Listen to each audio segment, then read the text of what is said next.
I'm uploading the recordings that I did yesterday. I'm doing this and I'm looking at the titles and the ranking. And I got this very good reminder, and I want to share as part of the Unfiltered business build, because I think it's going to come in different forms for you throughout, because I think it always comes for us. And there are ways that we can start to change how we think about it. So there is this concept that we need to have the same repetition. Like there is a lot with, for example, when you build a brand, you want to repeat over and over and over.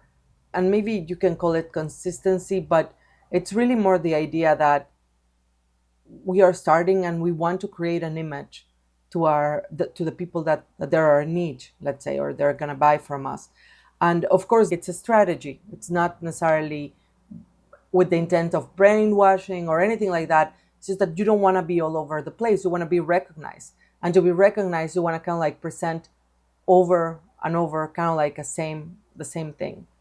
But there are some things that are very important, and I think they need to be, even if the results are going to be a little bit lower, or you still want to keep that concept. But there are some other times that it might not be that way. There are some other times that we might think we need to have what we came up with. And there's a lot of words that are a little bit contradictory to what we've spoken about being a channel versus thinking that it's coming from me, that I'm the source. But our ego is going to play with us. And sometimes we're going to forget that ultimately it's like we need to be on the lookout for our ego, for our opponent. And it's a very simple thing, but I will give you also a very personal example. I was listening to a podcast many years ago. I think the podcast doesn't exist anymore, but I was listening to a podcast and they were saying that one of the main reasons that some entrepreneurs fail is because they get so in love with their idea. There is this pride. So we can have pride in a positive way and we can have pride in a negative way. So it becomes something that some businesses die, literally, they just stop existing because of this pride of, this is something I created. How can I not add it? It's perfect. It's perfect. It's brilliant. It was a brilliant idea, right? Like, again, for me, I feel very happy with the Unfiltered business. And this is, by the way, something good. We should be able to feel good with what we're being part in revealing. We need to be passionate. I was just listening to a conversation with the founder of Tinder, and he was speaking that even something very seasoned and very knowledgeable without passion, it's going to give you way less than someone that needs to learn but has a lot of passion and energy towards it. It's amazing. We need to feel this, again, pride. We need to be proud of what we are being part of, and with all that humility as well. It's this balance of, I'm extremely proud of what I'm doing, but I'm very humble in the way that I get to participate. I don't take it as a given that because it was my idea, because I think it came for me and only exclusively through me, which again might be a truth, might be a part of the equation. But when we lose that appreciation, we are also risking into losing the blessing that we're having. So it just came to me because I was really like, no, I need to add the Unfiltered business to the title. And then I was able to catch this and say, that's not the intent. I'm honestly doing with all the love, and I'm not planning, I'm not projecting earnings. And it's not that it's anything against them. For sure, they might come, but it's not part of the calculation that I need to control. I think this is one of the greatest breaking that we have the opportunity to have today. Before, I think it was more like, do you want to profit? And that's it. That's the only way. That means it's going to be, you're going to take advantage of everyone. Like, you want to profit, or do you want to be altruistic? Do you want to just give? And I think now we're coming to this, or at least for me, I came to this understanding that it's actually both. That sometimes even when I give more, and the person that's receiving it's not ready to receive, because it's not about it's not about getting. We already have the ability to have everything. It's our ability to receive that has the main issue. I don't want to make it this longer than it has to be, but I just hope that you become aware of moments and you don't stop or miss out in great opportunities because you were blinded to see what is the ultimate intent. I'm going to give you an example, and I hope that it's going to bring a lot of layers. I went to visit my parents, and they don't necessarily love the idea of me studying Kabbalah. I think they don't understand it, they don't know what that means, and just right away they connect it with things that aren't necessarily true, like a religion, and then they dismiss it entirely. But just because I see what it's done to me and what I went through it and all of that, I always thought that my mom would be so happy reading a book of Kabbalah. Like it, for me, it's not dismissing everything else I already had, in my heart or in my upbringing. It's actually enhancing it. I get the opportunity to enjoy it even more, to be even more inspired, to be even more in awe towards the creator and the universe. It just gave me an entirely different level of understanding, which has been, I think, the greatest blessing in my life. Because even if I think of other blessings, like my kids, my health, my just infinite blessings, this is what has allowed me to enjoy even more these blessings and to understand them more and to be better with the enjoyment of these blessings. So I always thought of my mom, and I thought, oh my God, I love it. Like she would be so happy. And she likes to read, and it's such a creative way that the Kabbalah Center created these books, and it's very easy to understand. It's very universal. Like I just thought she was gonna love it. So we were together in a family trip, and our relationship hadn't been the greatest, so it was a very special trip. And I brought her a book. Like I bought, and again, all I had in my life, in my mind when doing this action was of joy. I was like, oh my God, it's just thoughtful gift. She's gonna be so happy with this gift. That was all my intention. That was it.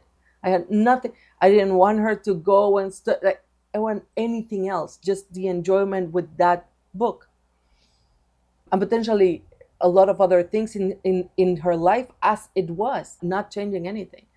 So I got her that, and I one of the days, and of course it was a hard topic. I haven't been the greatest at communicating when it's a topic like crucial conversations, they call them.